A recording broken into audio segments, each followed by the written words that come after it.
but Mom wanted to join the choir, so Grandma came and sat with the kids, and she was our second mom, you know, and so Mom only had to work 5 months, and then she took up working for the Red Cross and helping servicemen get home. That was a position that a social worker could do. And she could do that at night.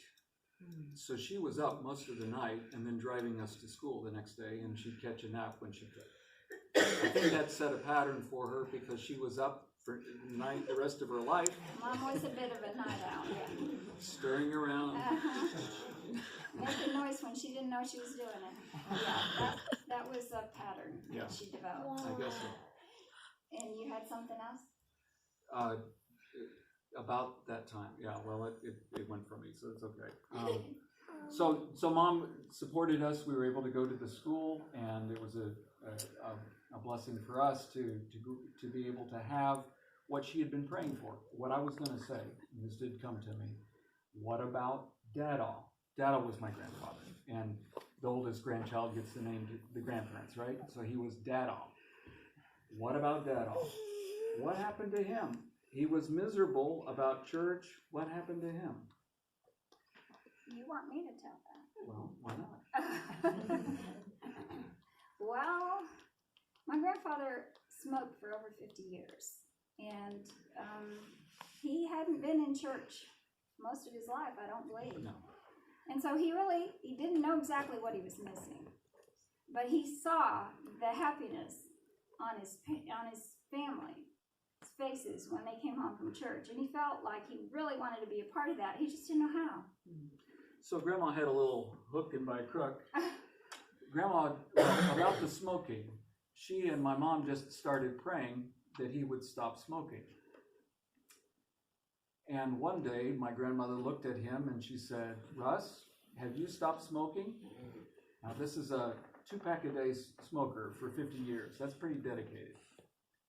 He said, "No, I haven't stopped smoking. I just haven't bought any cigarettes for a few days." Right. Here's what had happened. He would buy Pall Malls. By the big case. By the case. And when he'd get down to a certain point, he would replenish his stock because it was cheaper to buy them by the case. One week, for some notion, he didn't even know why, he saw it starting to dwindle. He said, "I'm going to see how long I can stretch that." And so it slowed down a little bit until he got to his last pack, and he didn't smoke all of it in one day. And the next day he smoked a little bit, and then when the last pack was gone, he said, "Well, I'm going to see how long I can go without smoking." And that's how he gave it up. And he didn't even realize it. Now, our earliest memories of Dada were hacka, hacka, hacka, hacka, hacka, because he already had emphysema pretty bad. But he had given up smoking. And then Grandma, little Grandma, that's what we always refer to her, which my mom didn't like because that made her big grandma. But it was because of height. Little Grandma was just about 5 feet tall, and she asked an older gentleman who was about the same age as my grandfather if he could come to the house and give her Bible studies. And she knew that he could not resist interacting with this fellow. My grandfather loved to talk and to visit with people. So while ostensibly it was a study for her, eventually it became a study for him. And they formed a bond of close friendship. We called him Shep. His name was Shepherd. Shepherd, yeah. Old Man Shepherd. He called him Old Man Shepherd because I think he was a few days older than he was. Not much. Yeah. But it was a wonderful thing. And then Dada was all in. And Dada began giving Bible studies. And he went in the area where he was and had so many Bible studies. As a result of those Bible studies, they started a church in down there in Miami. And we went there to their dedication service with Grandma. So it was in Dada. So and that's when he said, "I didn't know what I was missing all these years. Now I know." So that transformation took place, and Grandma and Dad now are both going to church, and he was a deacon in the church and still suffering with emphysema, and it doesn't go backwards, and so we met some people first down in Miami that came, and they started giving Daryl some treatments, and then we found out about this other place up in Alabama by the name of Uchee Pines, and he went up there.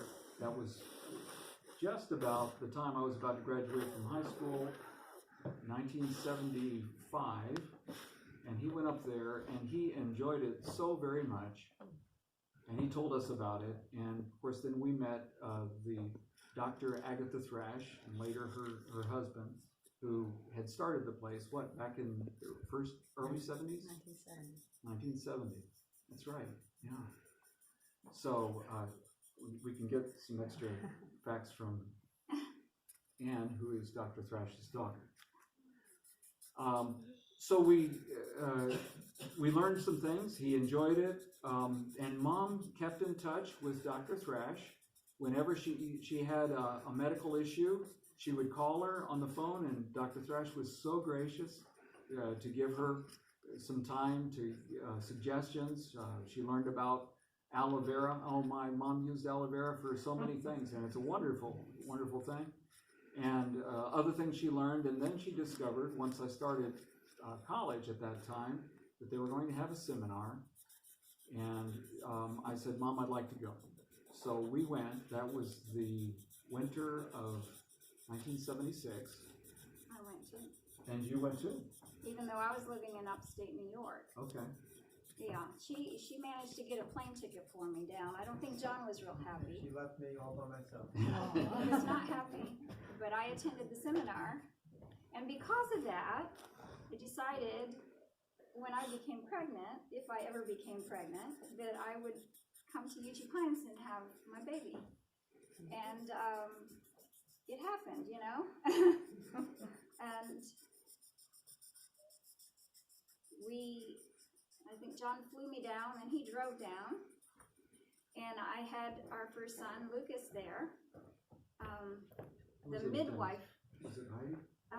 Heidi was there, and Caswell, and it was in Caswell's house, wasn't it? It was. I stayed in there. Yeah, the And then 4 months later, see, my husband was a colporteur. He was a literature evangelist in upstate New York, and he got transferred to a different district, and it wasn't working too well for us as a family, financially. And when Lucas was 4 months old, we moved to Uchee Pines. We spent 5 good years there, I believe. It was when Andrew was, after our second son was born, Anne was in attendance. She was our midwife. And when he was almost 3, and when Lucas was almost 6, we moved to South Carolina. So during that time, Mom also moved to Uchee Pines, only it was to help with their high school program that they had. Sweetwater. And our younger sister was old enough there to go to high school, and so she was part of that. And Mom rebranded herself a teacher. Girls dean and an English teacher. Yeah, and she enjoyed that experience, and I recently ran across some letters from different people, some of the young people, so she made a deep impression on their lives. At that same time, I went to Puerto Rico, and so my only knowledge of what was going on at Uchee Pines was through letters and phone calls, and so they were there for a time, and then Mom moved. Well, she didn't move yet. I came back from Puerto Rico. Dale was ready for college. We went to college. Mom was staying at my uncle's place, and then she decided she was going to keep the family together again, and so she brought Dee Dee up from South Georgia, Donaldsonville, Georgia, and so we moved into the big White elephant. White yeah. elephant. It was a big house. A rental house. And so we were family again, with Mom and 3 of us kids going through college. So it was a wonderful, wonderful time together. And Mom got a job again, working with child placement, children that were in families that needed care. And she got a job in Chattanooga. So once again, she reinvented herself with her social work. Then let's zoom on ahead. After that, Mom moved back to Florida after my grandmother died, and Grandma died up there in Chattanooga at Mom's house, which she had bought together with Dee Dee and Dee Dee's husband Peter. And Mom moved back into Mom's house. Dale moved back down there, and into Grandma's house. at Grandma's house. And then I want to kind of move ahead on this, but she continued to develop a relationship, and we have. Let's see, it's back on the table. She got this one. I didn't tell this one. You didn't tell this one. Oh wow! I think we can leave it out. This one. I think we can leave it out. Mom always liked to have a good working flashlight. Does that one work? Yeah, this one worked. Oh, good. Yeah, she had a bunch of them that didn't. We went to she went with Rosanne to a general conference In Atlantic City that year. And I was a teenager. Mark decided that he was going up north for something. And we camped with a family in the church in North Miami. And the tent leaked, and it rains every year during camping, doesn't it? Whether it's QC or not. And so this tent leaked, and it was right on my head. And I said, Mom, it's water torture. So she got up and found a shower cap and put on my head. But she was looking around for a flashlight. She couldn't find one. It was dark. And I said, I hear you smiling. You know how you just that little Yeah. crease sound. Because she thought it was kind of funny that she put a shower cap to keep the rain off of me. Right, flashlights. One other thing that Mom always had in quantity, and as we had to liquidate Mom's belongings, this is one of about a dozen fly swatters. Why is this so important? Because she's from Florida. You know, yeah. I said the state bird was a mosquito. It could also be said that it's a cockroach. And she always had to have one of these handy. But she used this in another way one time. One story I wanted to tell you, and that was when she was taking care of some children one time. She had this one young boy sitting in the back seat while she was driving, and he was attempting to get out of the car while the car was in motion. And she thought real quick, and she had one of these, and she said, "Oh, there's a fly back there." And she started swinging at the imaginary fly, and the boy pulled back in and didn't go out the door. Mom had some surgeries, and I didn't get you up for this one, but somebody, Okay, you I know. have to tell that one. Yeah, okay, here you go. Okay, so in 2006, Mom's gallbladder became a problem. And she also had a valve problem with her heart. It was leaky. And so that made this operation serious to have her gallbladder removed. But she would not go and let them prep her until I got there. And she stalled and stalled. When I got there, then it was okay. She came out with her harmonica, and she was playing while they were transporting her. Hail, hail. Hail, hail, the gang's all here on her harmonica. And everybody in the hall had to stand there and listen while she was being wheeled to surgery. Okay, she also had another surgery in, was it March of that year? That was January. And that was when she had her valve replaced. And that created quite a difference in Mom's life. She felt better, more rested, but it was a lot to overcome. And she was determined that she was going to our son's wedding. He was to be married in May. Lucas was to be married in the Chattanooga area. So Mom had to get well. She was going to that wedding. Little did she know she was going to be going to another one. My younger son was married in August that same year. So Mom had a double header. We did too that summer. And it was quite strenuous for a lady who had just had heart surgery. But you know what? God gave her strength to do whatever she needed to do for her family. I'm going to let you take over here.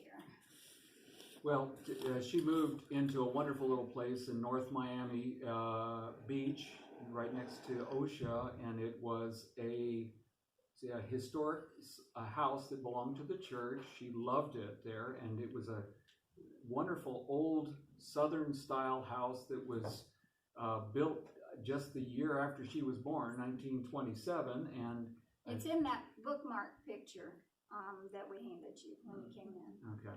And it was surrounded by mango trees and other fruit trees. She loved it, and the church members, who were mostly from the islands in that area, loved to come and buy the mangoes that they had available. Yeah, they were like this big. Yeah, wonderful fruits. So she had a great time there, and we visited there. Dad was still there, and then they wanted the church wanted to use the building for something, so she could no longer stay there, and it was bittersweet.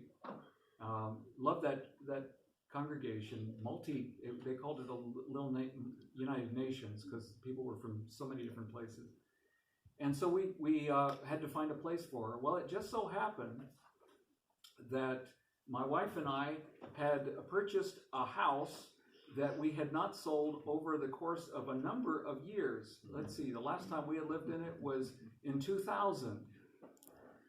Our house was available here in North Augusta, Belvedere, and so Mom said, well, how about there? And the last renters had left it in a real jam, but little by little we rejuvenated the house, and she took over living there.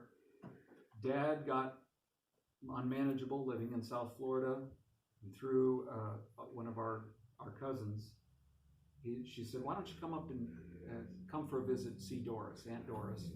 So he came up, Mom was willing, and he stayed with Mom for the last 2 years of his life.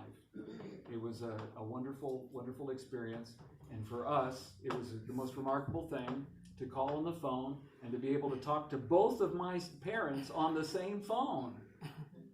And Dad was very gentle and sweet about the experience. Mom was getting worn out, and Dad and she were in an accident together, and he never fully recovered. So the Lord was merciful. He still had his mind, and he went to sleep. And the night before he went to sleep, I asked Mom if she could sing for him, because Mom's mellow alto voice was always comforting. So she sang, Jesus loves me, this I know to him. And he joined us, even though he was having difficulty breathing. He sang, Jesus loves me, this I know. And he passed away the next day. Well, then Mom has been here and started a new family with you folks and enjoyed it so much. We've got a great family picture over here. I guess that was a parting gift. Yeah, you gave to her, but the day that was a big celebration, and we had that set up in her room so she could look at that, as we had to move her because it got to be a point where she needed more care, and I was coming down here, and Rosanne was not able to make the trip every weekend, so we moved her a little closer, and that's the last year. And it was a delightful year. Constant negotiation about ability, because Mom's ability was sliding down. But that's one thing that I can say about Mom and my dad, was that both of them, it's like the old saying I read one time. It says, we the few have done so much with so little for so long that now we can do pretty much anything with nothing. And that's pretty much how they got, so that their world got smaller and smaller, but they tried to find their joy wherever that was. And she had, as one of her favorite things was this. Actually, I think I have her other phone, but her connection here, she's got June on speed dial. Still got it on here. And by the way, this phone is half her phone and mine. I broke part of mine, so I took part of hers after it got decommissioned. So that's why it's a bicolored phone. This was her lifeline, and even at a certain point, and I know you realize this in time, June, it was harder and harder for her to hear on the phone, and it was harder. But she counted it a delight and a joy to know that she had a family, and her membership was still here to the very end. She talked about going to Kevin's church, at the mountain, and that was a struggle. But Mom had two speeds, slow and slower. And yet, because she knew that I was responsible for so much to church, to get ready for church, she would get up and make every effort so that she was ready, so that we could get in the car and race to pick up Susan at my house on our way up to church. And she never, the inner ear was trouble going up and down those mountains. It was trouble, but she made the best of it. And she finished the course. She liked to do something a lot, and maybe some of you were the beneficiaries. She wrote lots of little poems. Maybe you received a poem from her for a birthday or an anniversary or something. They were always a little corny, but remember, she was Midwestern. And she would write these little things to rhyme with your name or something about you that she could come up with. She also did something very special, and that's what we're going to do today. Susan, if you'll come up and join us. She wrote a song that she wanted to share with you, and we're going to sing it. She wrote the words and the tune. Susan has built in the accompaniment, and the words are in your program. I'll meet you on the resurrection morning.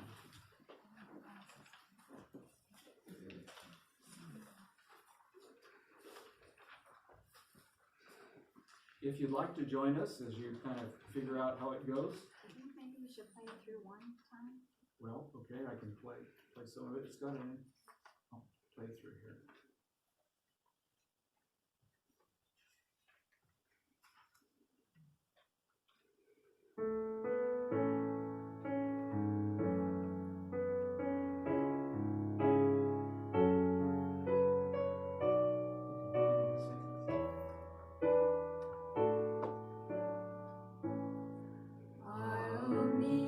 On the resurrection morning.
and joy forever. There'll be no more trouble, sickness, pain, or strife. I'll meet you at the blessed feet of Jesus, as we're gathered with him at the tree of life. When all our joy shall abound, and all our loved ones are found, I'll meet you on the resurrection morning, and we shall be heaven bound. Meet you on the resurrection morning, and we shall be heaven bound.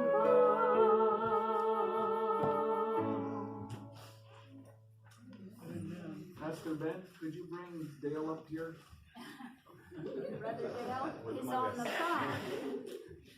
Music was a very big part of our mom's life. Dale reminded us that when we'd be traveling on summer vacations, she would, if we got in a place where we weren't sure where we were, she would bring in a song. My Lord knows the way through the wilderness. Want copies? We got All some. I have to do is follow. My Lord knows the way through the wilderness. All I have to do is follow. Strength for today is mine all the way, and all I need for tomorrow. My Lord knows the way through the wilderness. All I have to do is follow. Now, Dale's got a story. Just one thing to finish up here. Can we get him on speaker? Yeah, Dale, can you call now? I don't know if you can hear me. Can you hear me, Dale? Dale? Hey, Dale. Oh, no, Do we have you muted, maybe? no. I don't think that he's getting voice now.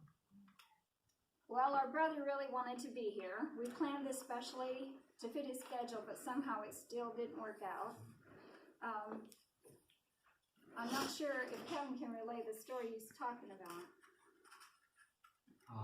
What was it? Can't remember. If you can't do it. You want me to call him back? Yeah, Just get- call him back and get well, those are the stories I wanted you to hear, because you just got the tail end. You got to meet Mom at a certain point, and you had a good time with her here. I know that she talked a lot about the Sabbath school. Maybe this is Just Dale. calling you now, yeah. Oh, this is Dale. Okay. Hey, Dale. Can you make it louder?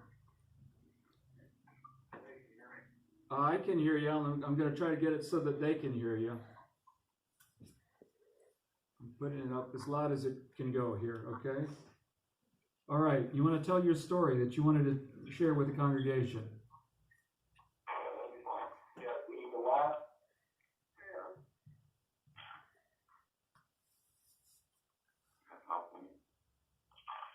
It was the last conversation that Mom was able to make with me, that can still be able to hear me. And we were talking about her hip surgery that she had, double hip surgery. And I said, Mom, someday soon, you're going to have not just a hip replacement surgery, but you're going to have a whole body replacement.